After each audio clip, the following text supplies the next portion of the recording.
tal? ¿Cómo te va? Bienvenidos, estamos en Futuro Posible.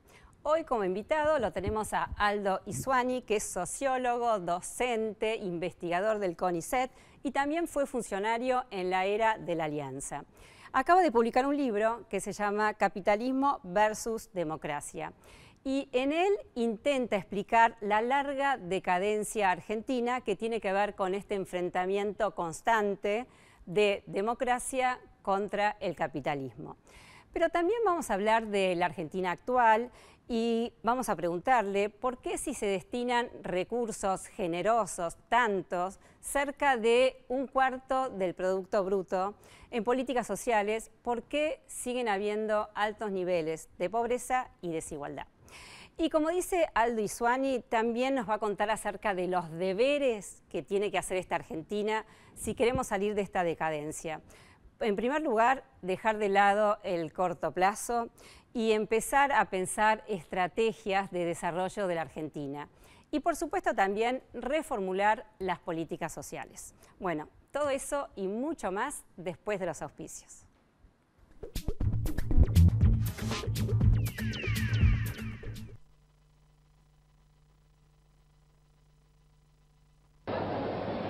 La tenemos que pesar.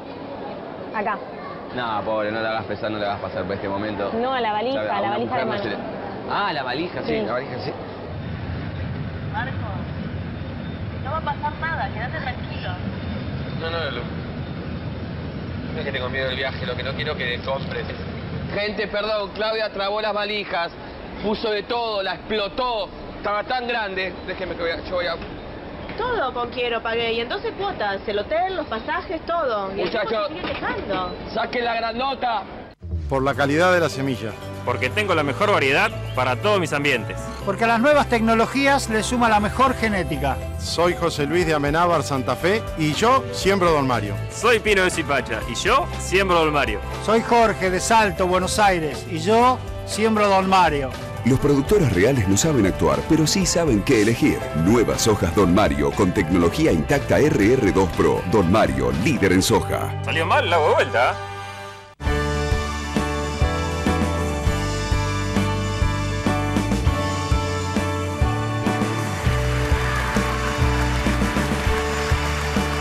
Buenos Aires, Gobernación Daniel Scioli. La Tercer, una empresa dedicada al desarrollo de productos de vanguardia para una arquitectura sustentable y el cuidado del medio ambiente. Líder en la fabricación de ladrillos cerámicos de la más alta calidad, comprometida con su personal, la responsabilidad social y el país. La Tercer. El lavado de manos sigue siendo la medida preventiva más eficaz para evitar el contagio de enfermedades. Adoptemos este acto simple y sencillo a nuestra vida. Es un consejo de AISA.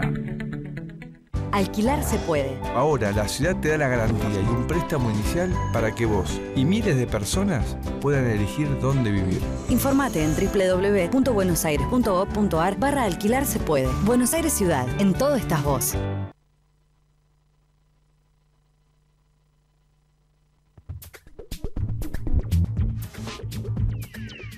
Bueno, como les dije, estoy con Aldo Isuani. Muchísimas gracias por estar aquí.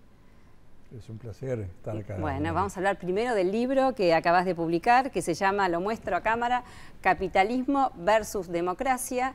Y allí querés explicar que la larga decadencia argentina tiene que ver con este enfrentamiento entre capitalismo contra la democracia. ¿No es así? Sí, más que enfrentamiento yo diría que es un problema de tensión. Porque, digamos, el capitalismo y la democracia tienen principios diferentes que los estructura.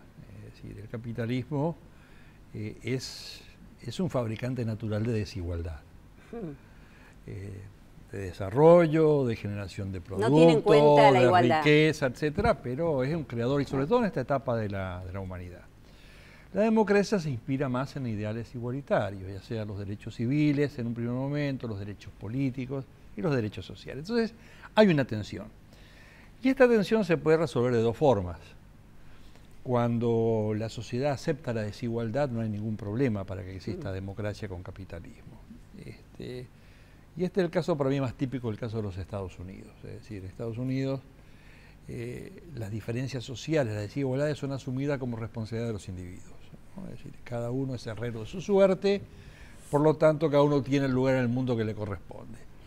Pero hay países que han tenido mayor impulso igualitario, como los países europeos, y en ese caso ha sido el estado de bienestar lo que ha permitido armonizar, evitar esta tensión entre capitalismo y democracia. Y yo creo que el problema que nosotros tenemos en Argentina es que tenemos una sociedad muy demandante, muy organizada para la demanda en todos sus niveles sociales, pero al mismo tiempo tenemos un capitalismo que es un capitalismo frágil, porque es un capitalismo que depende básicamente de lo que el campo pueda atraer como divisas para una industria que no se autoabastece de divisas, es decir, que importa mucho más de lo que exporta y que por lo tanto cuando no hay divisas en el campo hay crisis económica y esto se traduce inmediatamente en crisis social y política. Seguro que sí, dependemos de los precios internacionales. Pero bueno, nos vamos a repasar la historia, pero tomé tres momentos, ¿no?, de la historia y vamos a hablar de la generación del 80, también de Perón, el 45 y también de la actualidad, ¿no?, con el kirchnerismo. La generación del 80 era una élite conservadora que tenía los medios de producción, digamos, tenía la riqueza, y que pensó en estrategias a largo plazo, ¿no? Y podemos hablar de la educación, la ley 1420, la política inmigratoria, también el desarrollo de la agricultura y ganadería, ¿y qué más? Bueno, la constitución de un Estado nacional, claro, ¿no? Es decir, ese gobierno de la generación 80 expropió a las provincias de las milicias y de la capacidad de emitir moneda que tenían y constituyó un gobierno central. Argentina era un archipiélago de provincias hasta ese momento, prácticamente. Y, digamos, la integración hacia el mundo fue obra de esta generación que tenía una visión de grandeza para la Argentina. Esto es lo que llevó a que Buenos Aires y otras grandes ciudades lucieran como capitales europeas, con su arquitectura, envidiada por otras sociedades latinoamericanas, y que empezara a pensarse que Argentina tenía poco que ver con América Latina y era un enclave de Europa en el sur de América. Esto duró 4 décadas, 5 décadas, medio siglo, y después comenzaron los problemas, ¿no? Y en esos problemas, una sociedad que ya se había hecho mucho más compleja, pero donde la llegada de Perón crea una situación muy singular, porque se produce una redistribución muy fuerte hacia los sectores populares en base a una coyuntura internacional muy favorable. Esto era muy difícil de sostener después. Y aquí comenzó un ciclo en el cual vino otra etapa de riqueza aparente, que fue la etapa de la convertibilidad con Carlos Menem, donde básicamente el nivel de vida alto que llevó las clases medias altas y hasta cierto punto los sectores populares se debían a un tío rico que nos prestaba mucho dinero, al que nos endeudamos, y de la venta de las joyas de la abuela, es decir, la venta de activos públicos.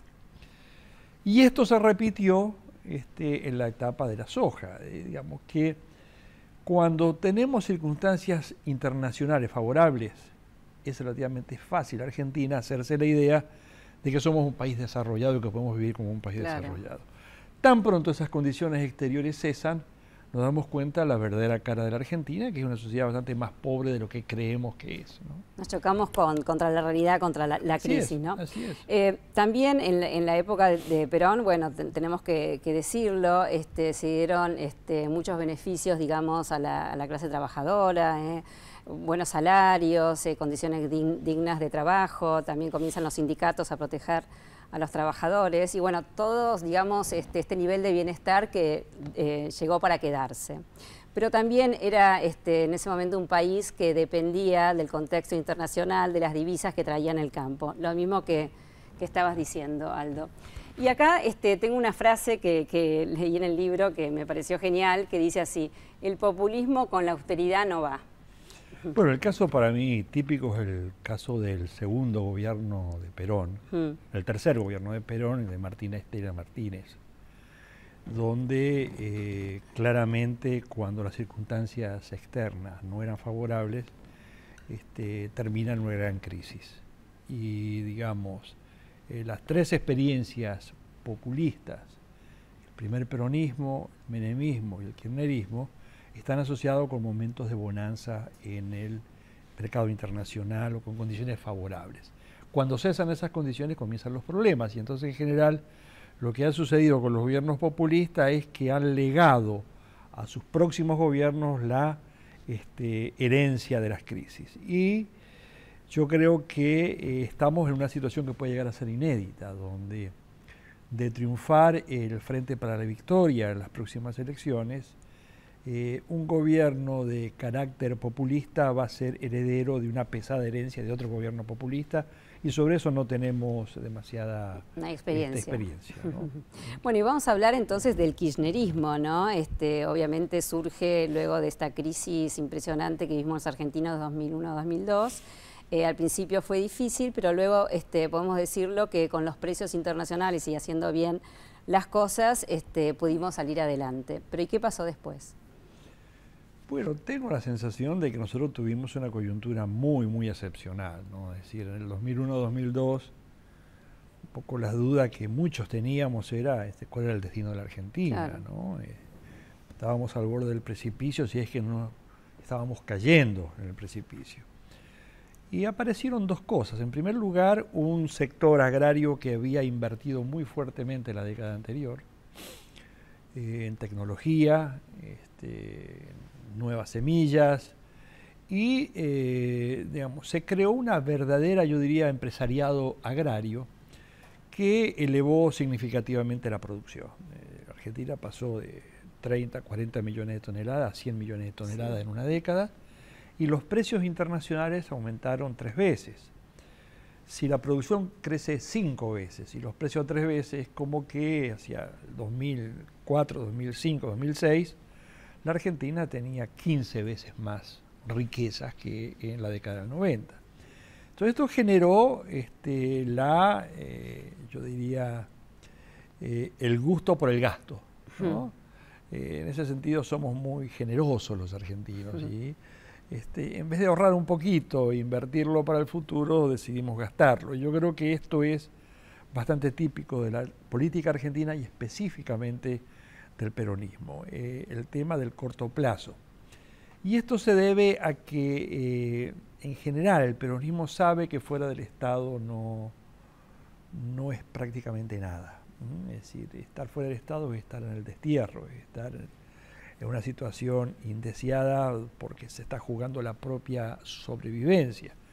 Y esto hace que sea muy feroz la lucha por mantenerse en el poder o cuando se lo pierde por reconquistarlo. Me da la impresión que el kirchnerismo está en un momento muy difícil. Yo creo que de todas formas el kirchnerismo acabó. Me parece que lo que va a venir, aún ganando el Frente para la Victoria, es otra cosa, ¿no? Es decir, será ciolismo, será otro nombre, no va a ser kirchnerismo, seguramente con políticas diferentes de las actuales. Y es muy probable que hacia el futuro veamos en el kirchnerismo lo mismo que hoy vemos en el menemismo. Un movimiento que tuvo su momento y que desapareció, ¿no? Vamos a volver al tema porque a mí me parece, y yo lo vengo diciendo, que la dirigencia, y no solamente el peronismo, vive en el corto plazo. Y la verdad que carece de haber de alguna ilusión, un sueño, de haber a dónde nos quieren llevar, ¿no? A todos los argentinos. La verdad que falta todavía eso, y te diría de toda la dirigencia, por lo menos yo no leo o no veo algo que me entusiasme, ¿no? Que me estén diciendo que me van a mejorar, no sé, la pobreza, por ejemplo, en la Argentina. Pero vamos a ir al final con este tema de este año electoral. También me interesa cuando vos decís que esta sociedad, tenemos una sociedad altamente organizada, ¿no? Y con una autoestima alta. ¿Qué quieres decir con esto? Fíjese, cuando uno viaja por otros países, especialmente en América Latina, nota que todos los sectores de la sociedad argentina tienen una gran capacidad de organización y de movilización, inclusive los sectores más pobres. Y esto hace que, yo siempre digo la imagen que los pobres argentinos miran a los ojos y no al piso. Es decir, hay un sentido de ser acreedores de derechos, de reconocimiento, de respeto, que a veces no existe en otros países donde hay más una subordinación y una resignación social. Esto hace a la Argentina más conflictiva, la hace más difícil de gobernar, especialmente en momentos de carencia, donde todos se sienten con el derecho de demandar lo que creen que es justo.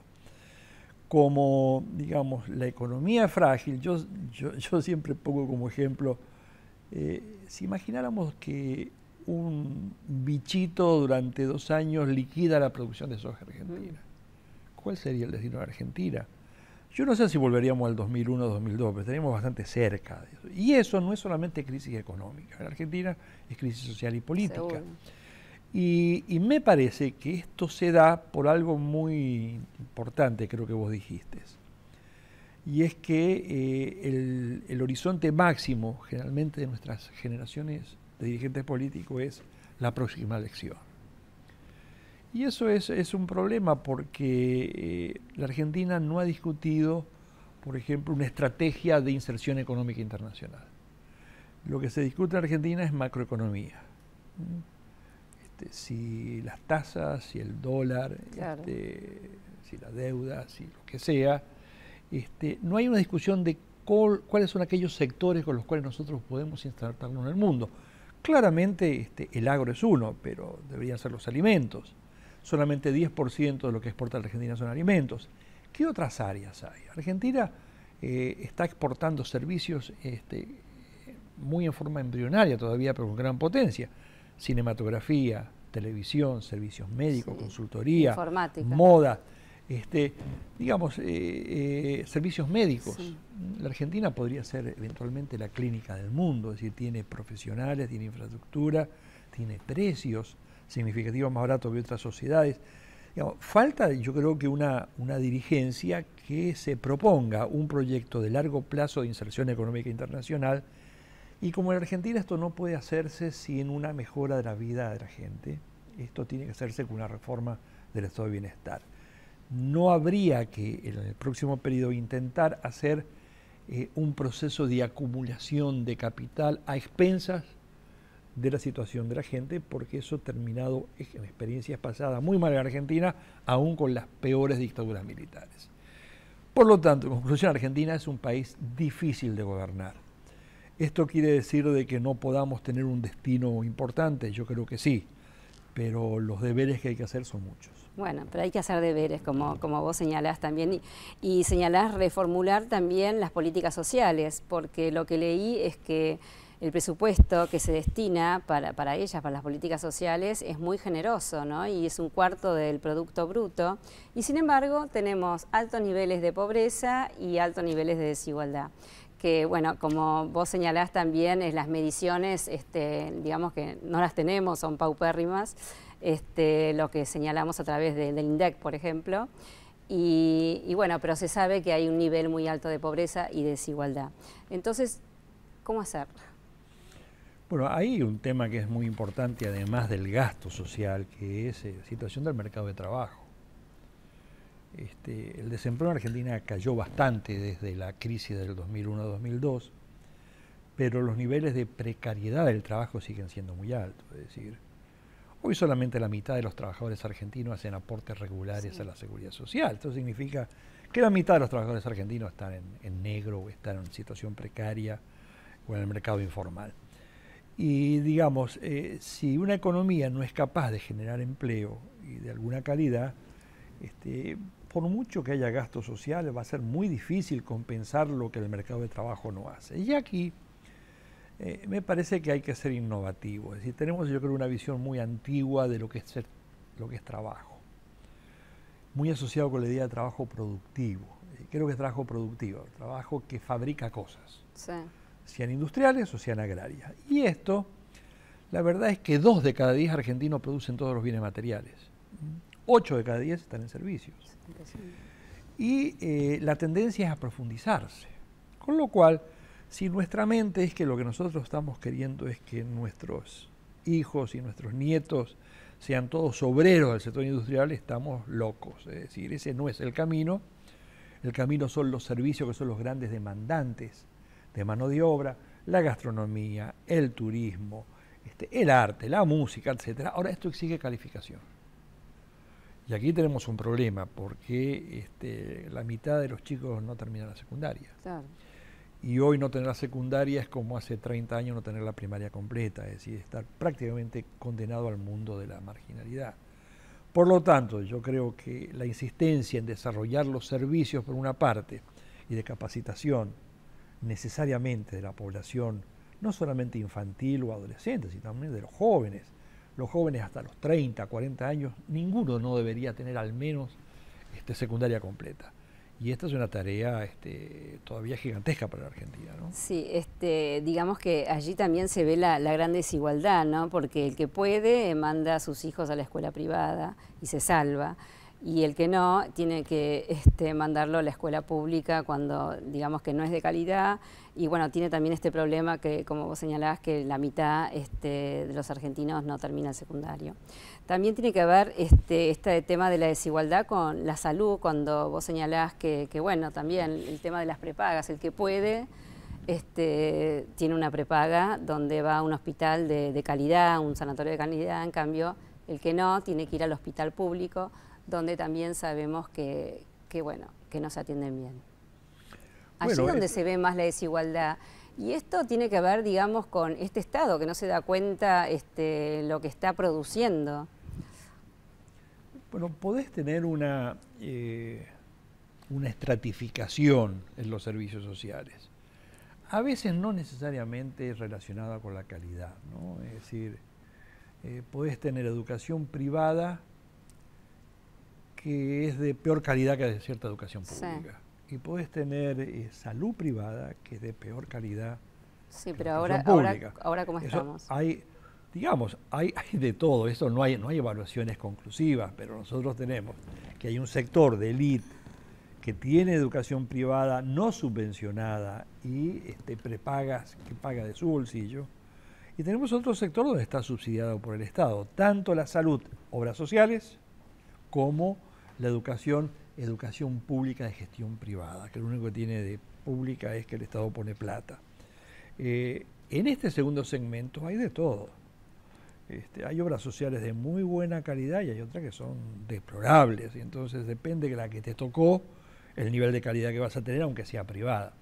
De hecho, las obras sociales son teóricamente salud pública, pero está gestionada básicamente por el sector privado, es decir, sí, las obras sociales son simplemente financiadoras de servicios que presta el sector privado, con lo cual efectivamente la desigualdad, como decís, está prácticamente en toda la escala de beneficios sociales, aún en las asignaciones familiares, porque las personas de mayores ingresos pueden deducir de su impuesto a la ganancia el valor de sus hijos. Sí.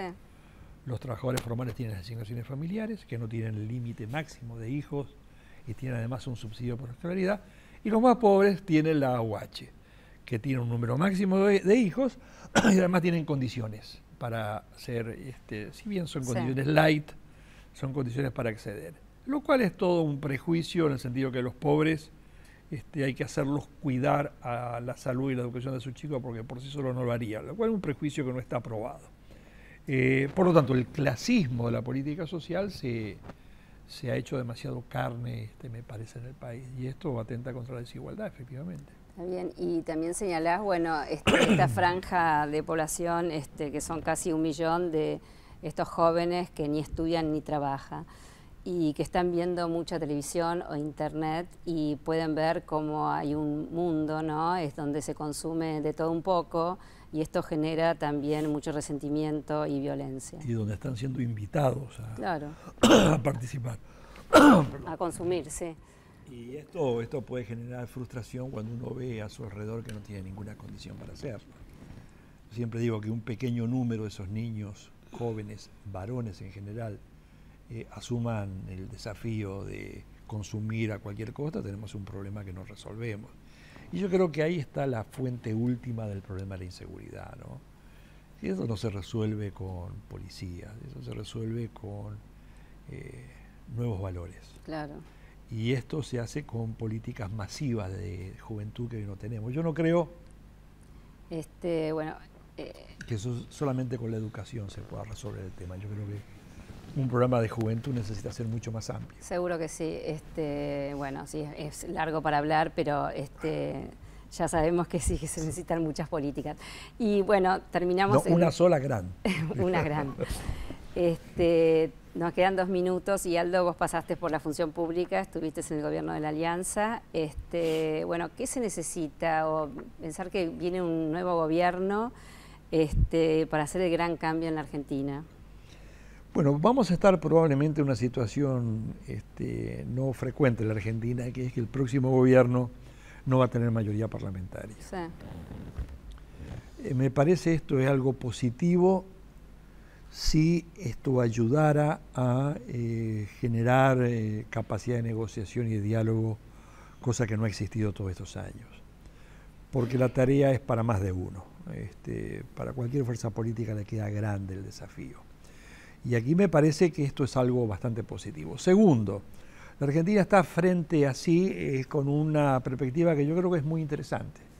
A diferencia de otros periodos, todavía tenemos un mercado internacional abierto a nuestros productos y precios que no son los precios de hace 4 o 5 años, pero son precios interesantes, y una producción que tiene viso de seguir creciendo con un poco de aliento. Y esto, digamos, mezclado con la existencia de fuentes energéticas abundantes, puede ser una base muy importante para intentar un cambio que nos permita soñar en no ser una gran potencia, pero ser un país donde podamos vivir bien. Y aquí sí es necesario, yo creo que el requisito fundamental es una dirigencia política con alguna perspectiva de qué lugar quiere ocupar en el mundo, a dónde quiere llegar, cuál es su imagen de futuro, que es lo que te permite movilizar la pasión de desarrollar tus fuerzas creativas. Bueno, vamos a escuchar de aquí en más, ¿no? Las elecciones son en octubre, saber si hay algún sueño o algo que a ver si empiezan apasione los sueños. Un poquito, sí. Bueno, muchísimas gracias, Aldo. A ti. Bueno, y muchísimas gracias a ustedes y los espero el martes que viene.